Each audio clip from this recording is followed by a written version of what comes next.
नाज़रीन, अफ़सोसनाक ख़बर आहे कंदकोट मां, जिते दुरानी महर थाणे जी हद में सब्ज़ोई ऐं जागीराणी बिरादरी जे हथियारबंदनि जी मुबैना चाचड़ बिरादरी जे घरनि मथां काह थी आहे, जंहिं दौरान जदीद असले सां फायरिंग सबबि 9 ॼणा क़तूल थी विया आहिनि ऐं जॾहिं त मुतअदिद माण्हुनि जे ज़ख़्मी थियण जा इतला पिण आहिनि।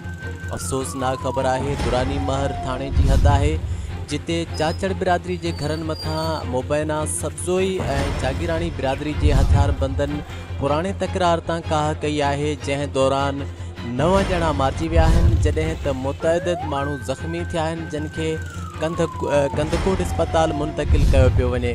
जॾहिं त हिन वक़्तु इलाइक़े में सख़्तु छिकताण वारी ऐं अफ़सोस वारी लहर आहे। पुलिस पहुची पूरे इलाइक़े खे कड़ो चाढ़े छॾियो आहे, जॾहिं त हिन वक़्त ताईं जे इतला मूजिबि चाचड़ बिरादरी जा 9 माण्हू क़तूल थी चुका आहिनि। ॿुधाए पियो वञे त वाक़ियो पुराणे तकरार तां पेश आयो आहे।